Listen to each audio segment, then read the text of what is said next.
Well, he's a symbologist. He's a guy that's fascinated by the constant solving of puzzles. It has always been that way. He has a exchange with Dr. Sienna Brooks, in which he says, "Well, you were a weird kid." Yeah, I was a weird kid too. I was always alone, and I was always thinking about stuff that no one ever bothered with. And because of that, he always has something to do. This is one of the reasons I love playing Professor Robert Langdon is. Because his mind is always seeing things that nobody else is. He's searching out patterns. He's searching out. He'll see a symbol that he can go back through all of history and explain what it means and how it got to have that meaning and its import to society. So he's always sort of the smartest guy in the room, and he's also called upon in order to literally solve those problems that no one else can, because they need the expertise of a professor of symbology. In the great tradition of Sherlock Holmes, he's a guy who's living in a world of his own and is looking forward to the excitement. The game is afoot, so to speak, of a quest or a treasure hunt or a scavenger hunt. That's really almost what these movies come off, clue to clue, site to site, all along the trail that will lead you to somewhere. But there's always a mystery to be solved at the same time. And it's up to Dan Brown, quite frankly, in order to make the maps for those trails, and he's able to do it. The great beginning of this movie is Robert Langdon is in a hospital room, being treated by this young British doctor, and he's there for literally out of consciousness, and a few minutes later he realizes that not only is he in a hospital room for reasons that he doesn't quite understand, but he's also in the city of Florence, Italy, for reasons that he has no idea of whatsoever. So even if you're just trying to find out why he's there, that alone is an answer that takes about 2 hours to come around to. Ron Howard is looking to cast it as interesting as possible, and there's some archetypes that Dan Brown hints at that can actually go any number of ways.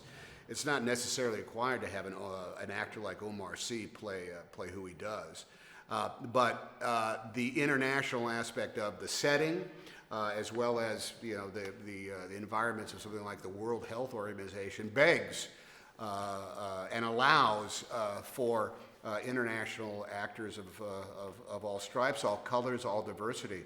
There is, outside of Ben Foster, who plays an important but tertiary character in Inferno.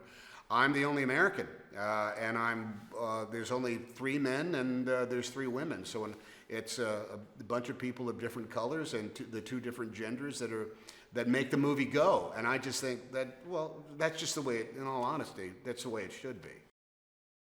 Well, Dan is great because he writes these things, so he does all the true heavy lifting in order to come up with the theme and the setting.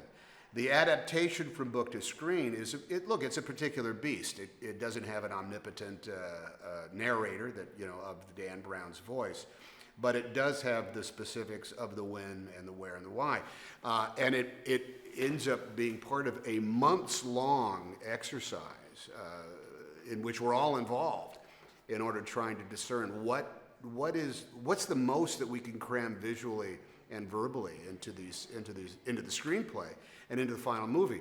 What I love about these things is that we are in places like the Hall of the 500 or the Uffizi Gallery for a specific purpose. We're there in order to take in what is there. We're not just setting a fight or a headquarters or something like that in a groovy backdrop.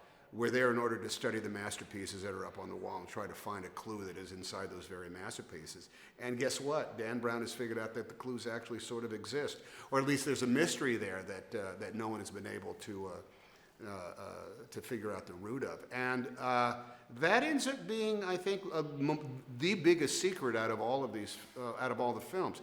The theme, of course, is fun to examine, and in this case, overpopulation. It's an important theme to take into account, and everybody can understand it. But I think the real pleasure that makes them the popular films that they are is that it is a quest, it is a hunt, it is a mystery to be solved, and as the clue comes in, the whole audience has to go, "Huh, I didn't know that."